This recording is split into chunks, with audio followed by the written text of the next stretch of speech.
Hello, welcome or welcome back.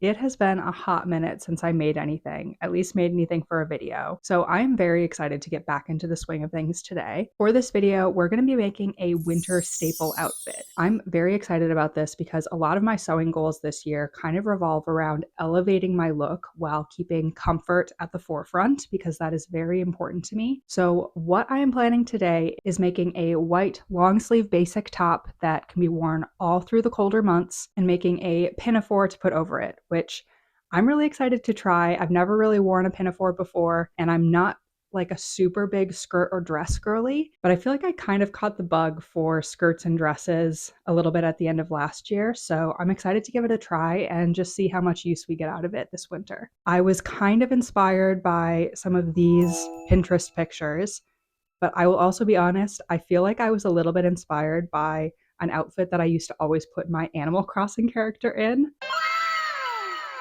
I know that that is so random, but that's kind of the vision that I've had. And yeah, we're just going to get straight into it. Also, because I love to impose unnecessary time crunches on my projects, I am going to attempt to make all of this in one day. Both pieces are pretty simple, and I don't think they'll take me very long. I think the main challenge for me in these pieces is I'm going to be using stretch fabric for the first time. So for the top, I have this white knit fabric that has some nice detailing on it, and it's a pretty heavy weight. So I feel like it's hopefully going to lay really nicely and look good under or over a lot of things. And then for the pinafore, I have this knit fabric that has some texture and this checkered pattern on it.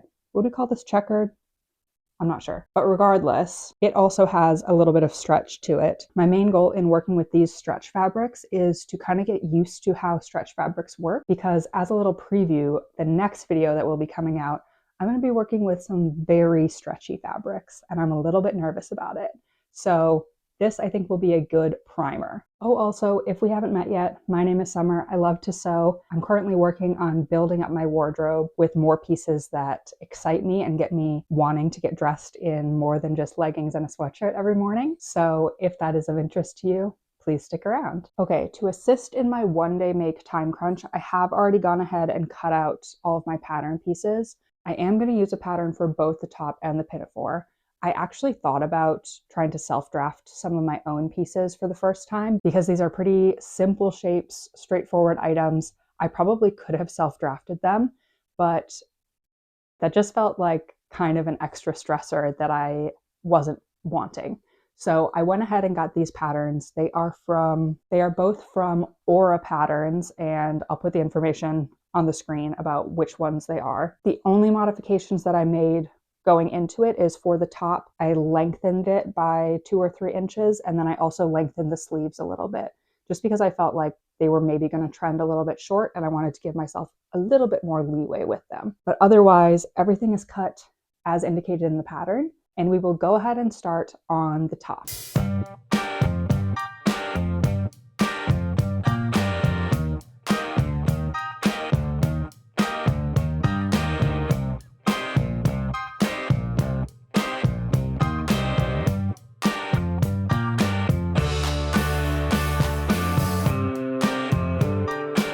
So the main 2 pieces of guidance I've seen for sewing stretch fabrics that differ from sewing like cotton or linen or non-stretch fabrics is 1, using a stretch needle. I believe that the biggest difference is that the stretch needle moves around the knit fibers a little bit easier rather than piercing straight through them and destroying the stretch. I don't really know how it works, but that's what it does. And then 2 is using a zigzag stitch, because if you think about it, sewing with a straight stitch, there's not going to be any give to that. But if you sew with a zigzag stitch, there is some give to it. And one piece of guidance that I saw online was using the same width and length of a zigzag. I did a little sample tester last night using a zigzag stitch with length and width 2 on my machine, and it seemed to work pretty well. So that's what we're going to start with. Fingers crossed that it works. Oh, also, in case anyone has been following the sewing machine saga, I finally got my machine back from the cleaner or repair place, and basically they said it just needed a really good cleaning. There was somewhere up in here that had a bunch of lint and thread stuff. I wasn't able to get to it, I guess, when I tried to clean it. But we've got my machine back, which is just so great.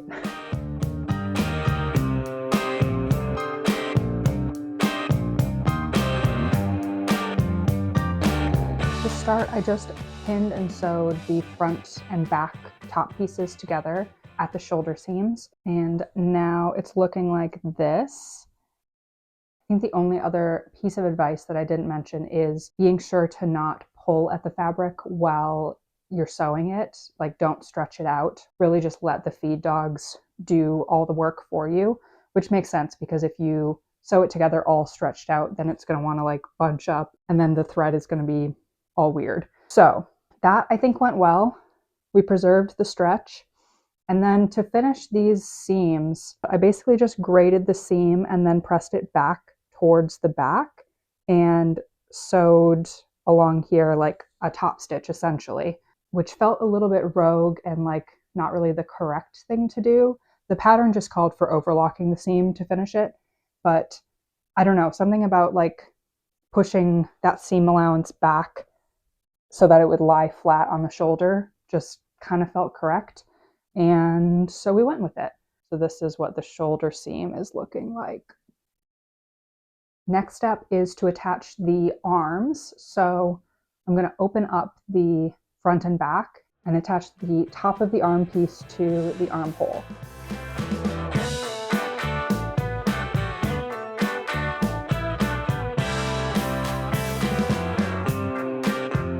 Okay, it's a little bit tough to see, but I was basically just careful to attach these pieces without stretching them because it's on a curve and it doesn't need to stretch, and I don't want like a ruched shoulder vibe. So I'll just have to be careful at the machine to not let it stretch around.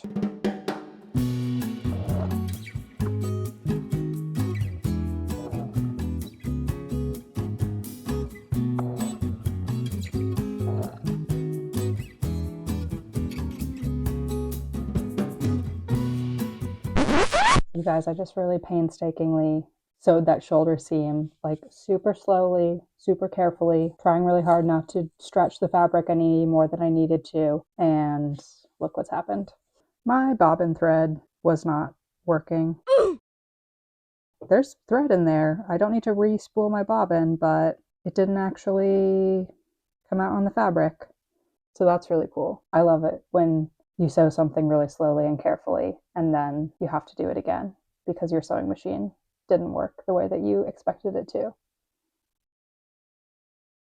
Okay, take 2 of the shoulder seam is done. I will be honest, I feel like I didn't do quite as good a job as I did the first time around, but at least this time there's a functional seam to show for it. Kind of giving like choir robe maybe at this point. But as you can see, shoulder seam is done. And I think it looks pretty good. I am really in love with this fabric. There's like kind of a weight to it without being bulky. Now we're going to repeat that on the other side. Then we basically just have to sew up the side seams and add the collar. So this is such a quick and easy project. Although I say that and then something goes wrong with the sewing machine and I have to redo steps. But that's okay. I feel like there is no quicker way to get humbled than to take up sewing as a hobby. Every time. It'll humble you real quick. We have a friend joining us. Also, guys, I have a new rug in my sewing room, as well as a new like sewing chair stool, and I'm really liking them. Newt absolutely loves the rug. She suns herself in here on this rug routinely. And this stool, just in case anyone is curious, I was basically finding that the chair that I was using, which was just like an Amazon like kitchen table chair, was hurting my back when I was sitting for like hours sewing.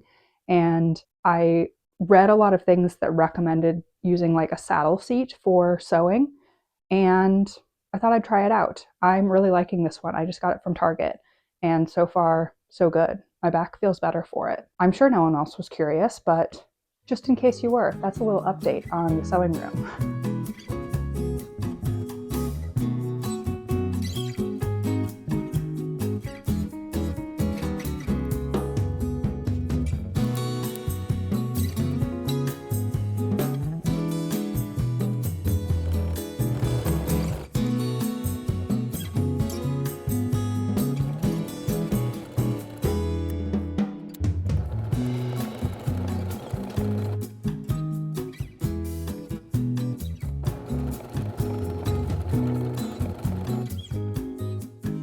Okay, so I've just turned it inside out again, and I'm gonna sew up the arm on the underside and then down this side seam on both sides. I just need you to see this cat. She loves to tuck herself in. This bed was made, she had to tuck herself in. Too cute. She's too cute.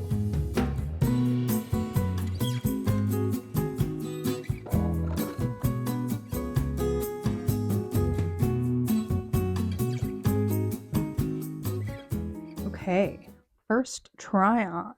It's definitely a little bit tighter than maybe I would like it to be, but that's okay. I am really happy because I thought that the fabric might be a little bit see-through, which like it is a tiny bit, but not so much that I feel like it needs a lining on it. So yeah, I am definitely glad that I added some length to the sleeves and the bottom because I think I added like 3 inches on the bottom.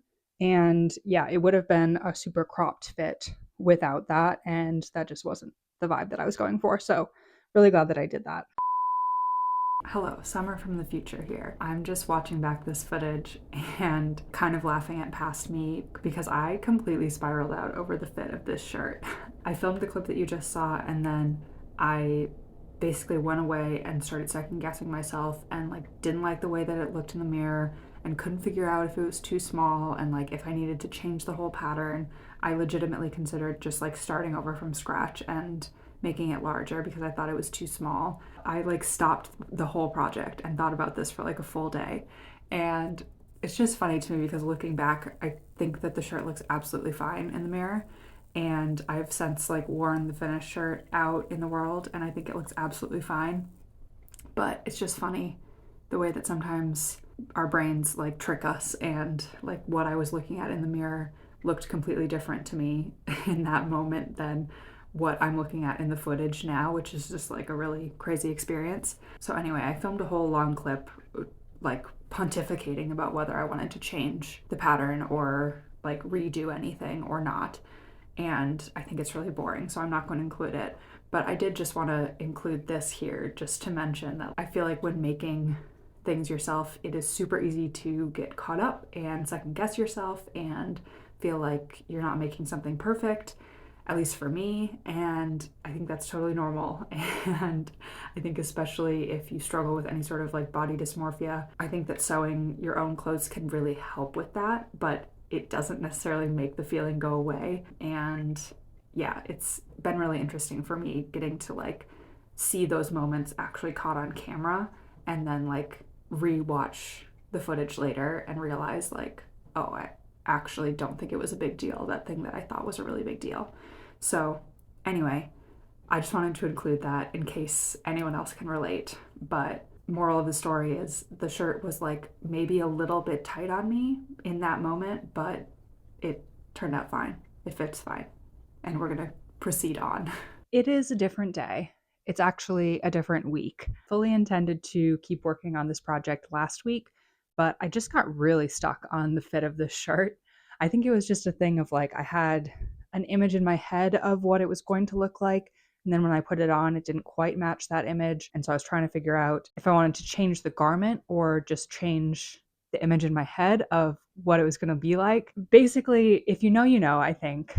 Like sometimes I just need to take a break from a project. If I'm having a day where I look in the mirror and I'm like, this looks horrible on me, sometimes I just need to take a break and come back to it at a different date. I just tried it on again and it looks, I think, probably the exact same as it did last week. But today my brain is like, okay, great, let's just keep going.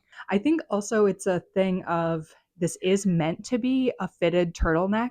And I just haven't been wearing as many fitted tops recently. I've been gravitating towards much like flowier, boxier fits. And so putting something tight on made me feel for a second like, oh, this is way too small. But really, I think it is actually the style that I set out to make. I just didn't really connect that in my brain. Does that make sense? But anyway, we're back and we're ready to proceed. So really all I have to do now is attach the neck for the turtleneck and then hem the bottom and hem the sleeves. So we're going to get right into it because I'm eager to finish the turtleneck so that we can move on to the pinafore and finish this little winter staple outfit. So let's do it.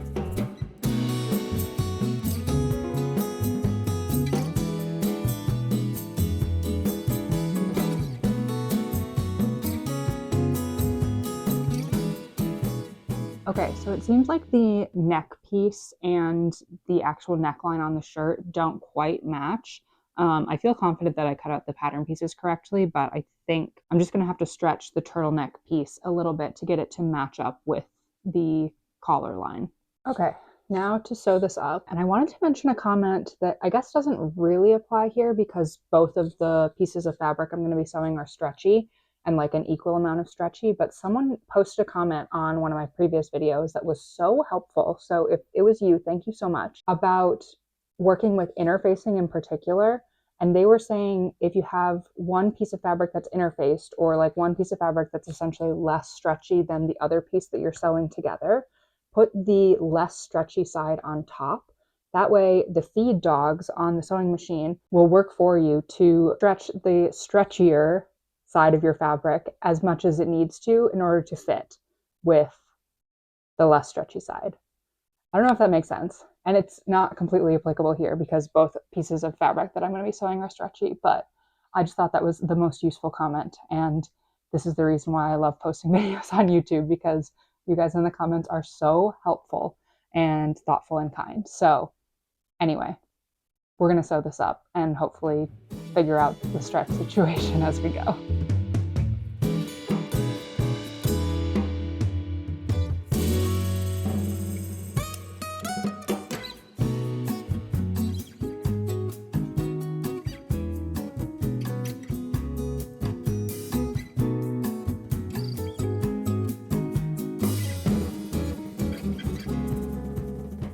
Okay, I will say that felt a little bit counter to like everything I said last time about not like pre-stretching a stretchy fabric. And I do feel like it maybe came out a little bit bunchy, even though I was trying to keep the stretch really steady. I think I'm just going to try it on and make sure that it lays okay and doesn't look crazy when it's on my body, because it's going to stretch a little bit when it's on me anyway.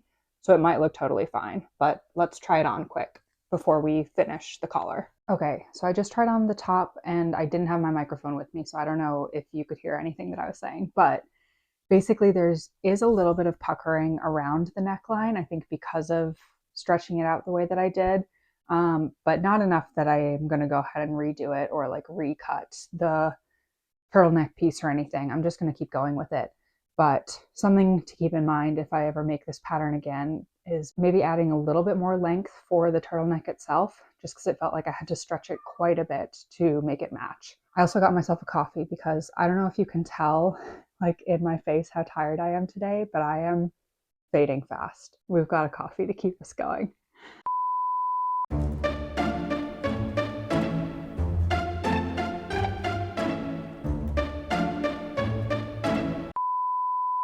Okay, so the next day I got right into making the pinafore. The first step was adding the lining pieces to both the front and the back.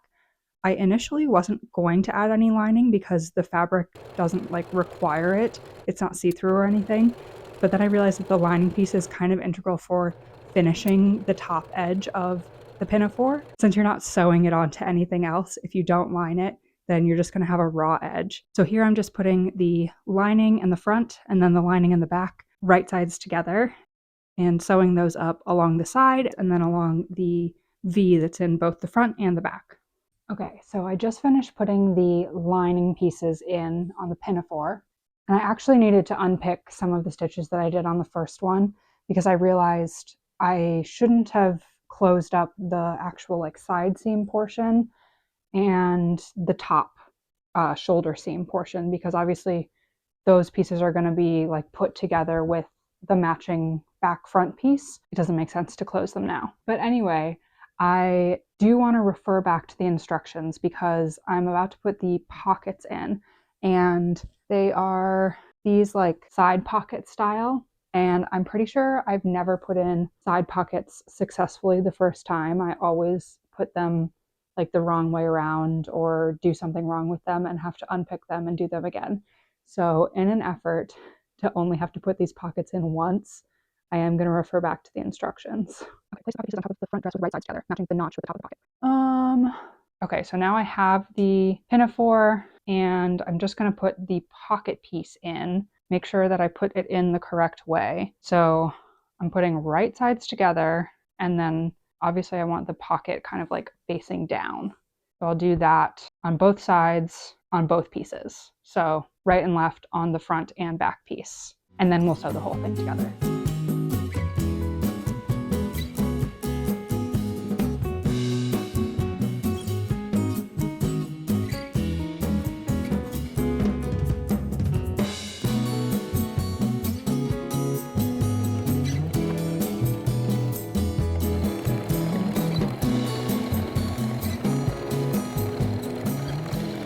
Okay, we did it. So I made this shirt and this pinafore, and I think it's a super cute winter staple outfit. I will say, for my first time sewing with stretch fabric, I think I did an okay job. There are certainly some finishes that are a little bit cringy for me, definitely not the same as working with like cotton or linen or more natural fibers, but I think it was a really good challenge and really good experience. I will also say, from this first impression of working with stretch fabric, it's not my favorite. I don't know if that's just because I'm less experienced with it, so I found it all a bit more difficult, or if I just don't like it as much. I also just don't know that I like it as much in terms of like the long lasting wear of these fabrics. I guess time will put it to the test, but already I feel like these feel much warmer, like in a less breathable way, not necessarily in an insulated way, and not quite as comfortable as some of the natural fibers that I'm used to working with. So it's just a different ball game. I also will say I'm certainly not an expert in terms of the sustainability factor when it comes to different fabrics, but I'm trying to learn more. And my understanding is that stretch fabrics like these take more to produce and aren't quite as sustainable as natural fibers like linen, cotton, bamboo, etc. So, from that standpoint, I don't see myself wanting to pursue a lot of stretch fabric sewing. Also, I could be wrong. I could just be not buying the correct type of stretch fabric. So, if you have any insight into that, please feel free to leave a comment below because I would love to learn more. But I will say, obviously, in some scenarios, stretch fabrics are really important to use when it comes to activewear or swimwear or underwear. All of those things really benefit from a stretch fabric. And so as I'm looking to sew more of my own clothes, I know that it will be an important skill for me to have. So this was a really fun kind of like experiment, dipping my toe into sewing with stretch fabrics. And I think that the end product turned out okay. I'm probably not giving myself enough credit. I think it looks pretty good. Anyway, I have rambled on for far too long. So thank you so much for watching. If you haven't already, please hit the subscribe button and give me a thumbs up because the engagement really helps push my channel out to other great people like you. Thanks for watching. Bye.